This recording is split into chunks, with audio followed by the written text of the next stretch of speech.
They laughed when she fell. The sound of it tore through the quiet morning air like bullets, sharp, cruel, echoing off the church walls. The wagon wheel kept spinning, throwing up a cloud of dust that swallowed her white dress whole. She lay there half in the dirt, half in shame, the lace of her gown stained brown, and her bouquet crushed beneath her trembling hand. The preacher stopped mid-sentence. The bridesmaids looked away.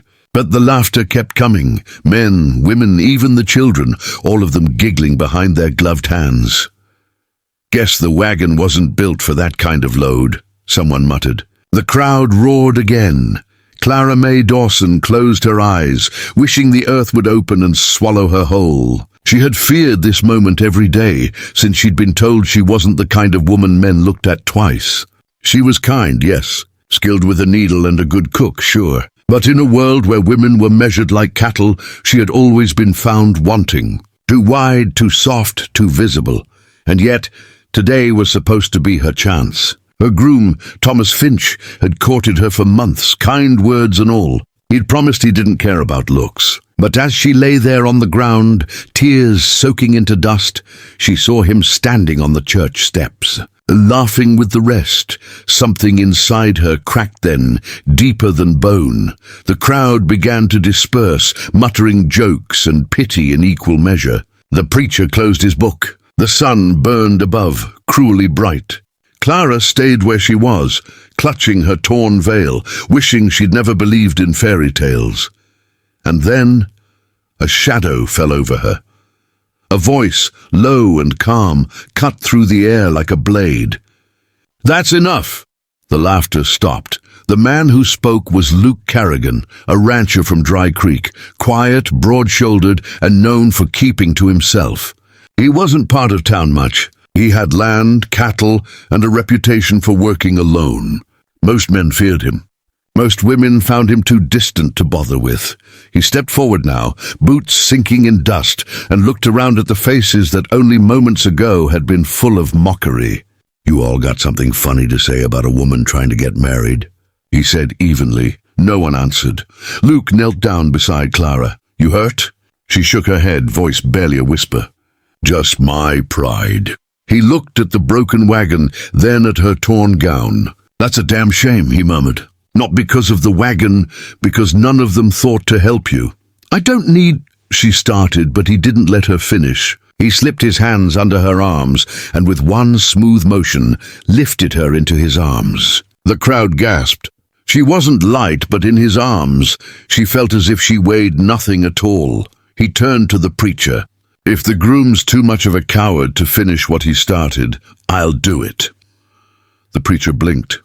"Mr. Carrigan, are you serious?" Luke's eyes, grey and sharp, met his. "Dead serious." Thomas Finch sputtered from the steps. "You can't just— She's not your bride." Luke ignored him. "She deserves better than laughter and dirt. And if none of you will give her the respect she's earned, then I will." Clara stared up at him, her lips trembling. "Why are you doing this?" He looked down at her. "Because someone should." The crowd stood frozen. No one dared speak. The preacher hesitated only a moment longer, then opened his book again.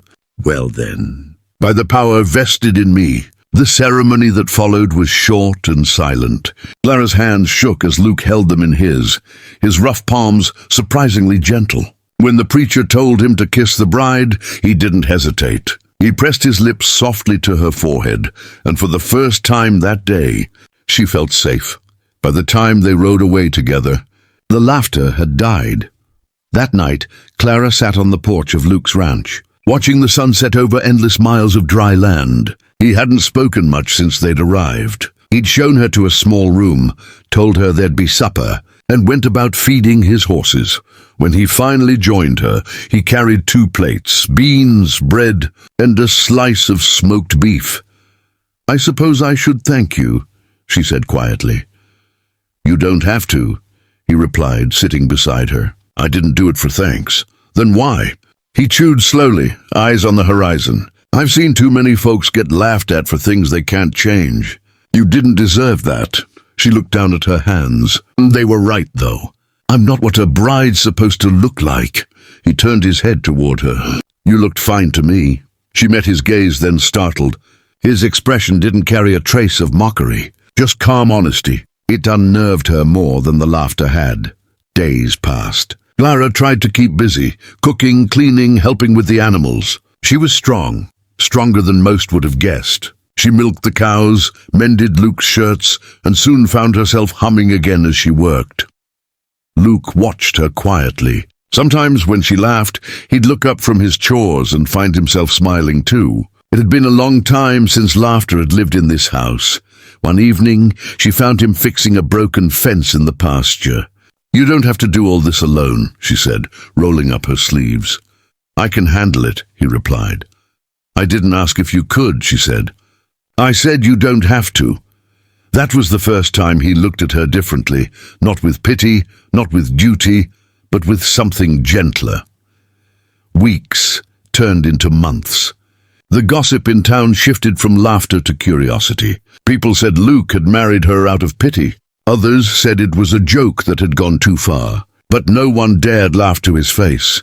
And soon those whispers faded too. Clara's cheeks grew sun-kissed from the fields. Her dresses no longer hid her figure. They fit her strength. She carried herself differently, head high, laughter unguarded. One evening, as the wind swept across the prairie, Luke returned home from rounding cattle and found her asleep on the porch swing. The lantern light flickered over her face, soft and peaceful. He stood there for a long while, then whispered, "They laughed when you fell, Clara, but I fell too." "Right then for you." She stirred, smiling sleepily. "What was that?" "Nothing," he said.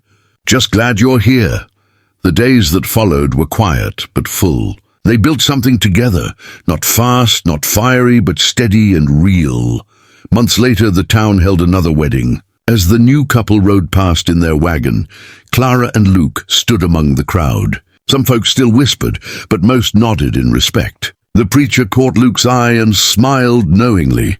After the ceremony, Thomas Finch approached. He looked older, more tired. "Clara," he said awkwardly, I'm sorry for that day." She met his eyes.